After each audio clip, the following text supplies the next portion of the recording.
Қайырлы күн, менің құрметті көрермендерім, мені арнама қош келдіңіздер. Менің есім Ләззат. Достар, бүгін біз дәл осындай жұмсақ мамықтай бөлкелер дайындайтын боламыз. Видеоны қарамас бұрын каналыма тіркеліп алуды ұмытпаңыздар.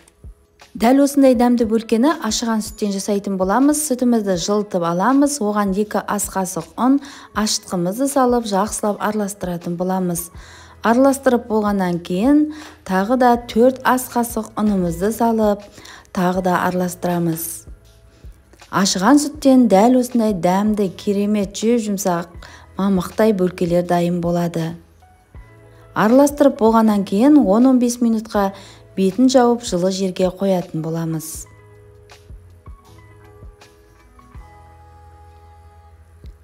Келесі кезекте бөлек ыдысымызға 2 жұмыртқамызды қантты қосып жақсылап араластырамыз. Және де бөлме температурасында сары майды қосатын боламыз. Араластырып болғаннан кейін дайын болған апарамызды қосып, жұмсақ қамыр илейтін боламыз. Ұнды алдын ала електен өткізіп алып дайындап қойдым.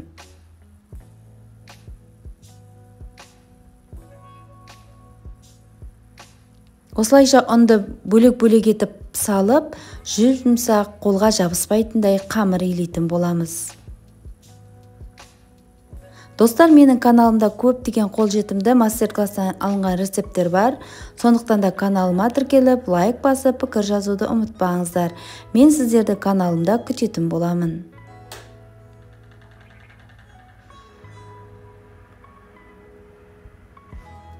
Осылайша қамырымызды түсіріп алып, қолдың көмегімен жақсылап илеп алатын боламыз. Бір жасағаннан-ақ өте сәтті, керемет болып шығатын бөлкенің рецептісін сіздерде дайындап көріңіздер. 1 сағаттың ішінде біздің қамырымыз осылайша 2-3 есеге үлкейіп көтерілген болатын. Қолымызды аздап майлап аламыз да, енді бөлкелерді жеке-жеке бөліктерге домалақтап шығатын боламыз. Жасалуы өте оңай, достар, сондықтан да сіздерде жасап көріңіздер. Дәл осы рецепт өте сәтті.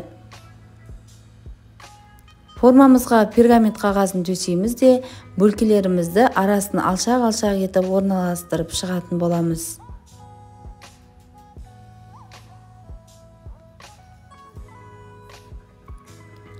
Орналастырып болғаннан кейін тағы да 15 минутқа бетін жауып қоятын боламыз. Ендігі кезекте бетіне себетін сеппені дайындайтын боламыз. Ол үшін маған сары май, қант және де ұн қажет болады. Барлығын жақсылап араластырып, сеппе дайындайтын боламыз. Қолдың көмегімен де, дәл осылайша қасықпен де араластырсаңыздар болады. Бұл бөлкенің ерекшелігі сеппесінде болады. Сеппесіне байланысты біздің бөлкеміз өте дәмді болып шығады, достар.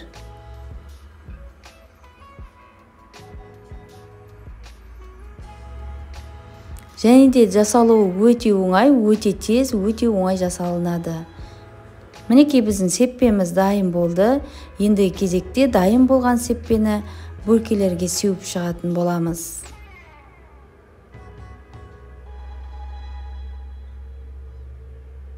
Жұмыртқаның сарысымен барлығын толық жағып шығамыз.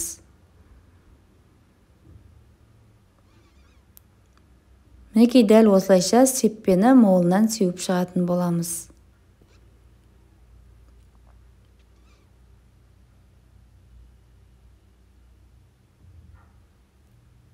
Келесі кезекте қызып тұрған пешімізде 25 минутта біздің бөлкелеріміз пісіп шығатын болады. Өте жұмсақ, өте дәмді, керемет, әр адамның қолынан келетін сәтті рецепттің бірі. Достар, мен сіздерді каналымда күтетін боламын. Каналыма тіркеліп алуды ұмытпаңыздар. Мен сіздермен көптеген рецепттермен бөлісетін боламын. Келесі кездескенше сау болыңыздар.